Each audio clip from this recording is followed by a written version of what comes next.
Labour have no intentions of running this investigation.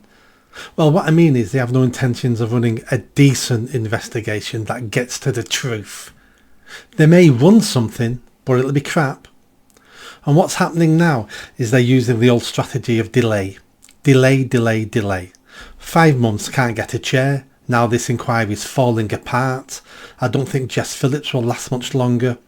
We've got victims of the grooming gangs now leaving this investigation, saying I'm not being involved in this. It's a cover up.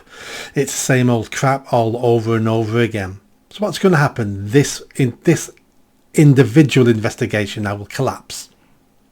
And now they're going to spend another 6 months looking for another chair. And who wants to be a chair of such an investigation?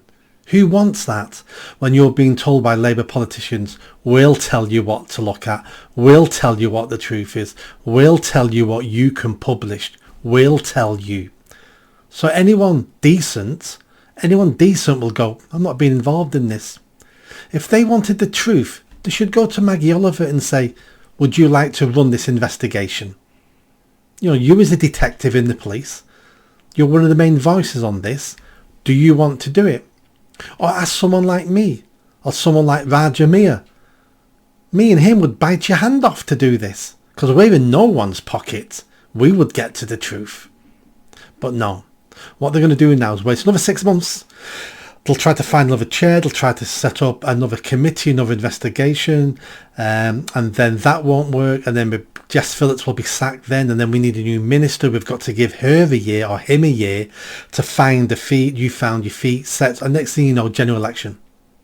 And then it'll be, we can't do it before the general election, or maybe we can, but it won't be published till well after a general election. Labour just don't want to own this. Labour know deep down inside that the truth will eventually come out. It will. But they don't want to be seen to the Muslim bloc vote that they're the ones that insulted them, held them to account and prosecuted more and more of their men. That's what they're worried about. But if they're in opposition and this gets done, fantastic for Labour. Labour will say to all the mosques, we're here to protect you. We're on your side. This report is Islamophobic. We can't have this. You vote for us, you get more of our MPs in Parliament, and we'll make sure this isn't a witch hunt. We'll make sure that only the bad apples are prosecuted. Because at the moment, this is all about coming after Muslims. That's what this is about. That's what Labour is hoping to be saying to the Muslim bloc vote in 4 years from now. Vote for us because we'll protect you. We're going to protect you because they're coming after you now. They're coming to persecute you. Labour are scum. Now, the question you have to ask yourself is, why have the Tories never done anything about this? If it was going to destroy Labour, why didn't the Tories jump on board? Well, the answer's simple, isn't it? Their hands are dirty as well. Maybe not as dirty as Labour's, but they know that they didn't do enough. They know some of their councillors are probably involved. They know some of their councillors turned a blind eye. They know several of their MPs knew everything and didn't say anything, didn't do anything. So the Tories are damaged. Same with the Lib Dems when they're in coalition. They didn't do anything and they knew. All parties, nearly all the parties, have got dirty hands on this. But Labour especially.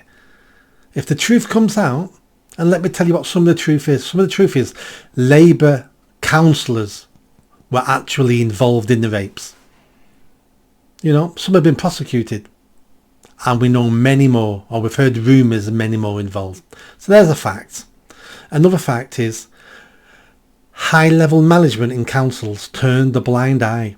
In Labour councils turned a blind eye, knew what was going on and didn't want to admit it, didn't want to look into it, didn't want to investigate it. For many reasons.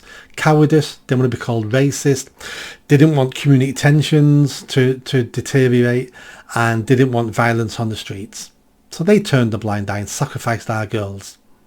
There's many, many things going to come out. Senior police officers knew what was going on. And for promotion and for personal convenience, and so they didn't have to handle Muslim riots. They didn't do anything. We also know, and the rumours are rife on this now, that, you know, some frontline police officers were actually raping girls as well. This is what some of the girls have been saying for decades. Some police officers were involved. That's how deep this goes. Now, don't expect too much from Labour, because you'll only be disappointed. But we need to keep the pressure up, because the next government has to deal with this. It won't be this government, it'll be the next government. But if we take our foot off the pedal now, the next government might go, oh, it's all forgotten about now. Let's move on. I don't want to move on. I don't want to move on from the gang rape of children in my country. I'm not moving on. I want politicians in jail. I want senior police officers in jail. I want council managers in jail. We're not going to get all of them, but I'd like a token gesture. You know, give me a chief constable and a couple of chief inspectors. Give me a couple of heads of service from the council. Give me half a dozen councillors and give me 2 MPs. That's all I want. What's that? 12 people? 15 people? Give me 15 people in jail and I'll move on. Is that a deal? You give me 15 people in jail and I'll move on. But until then, I ain't moving on. And many other people are not moving on until we get justice for the victims, until we make sure this can never happen again, and until we punish the people who committed the rapes, but more importantly for me, the ones who covered it up and turned a blind eye or facilitated it. They're the ones I want. Because until we punish them, there'll be other public servants somewhere else doing dodgy stuff.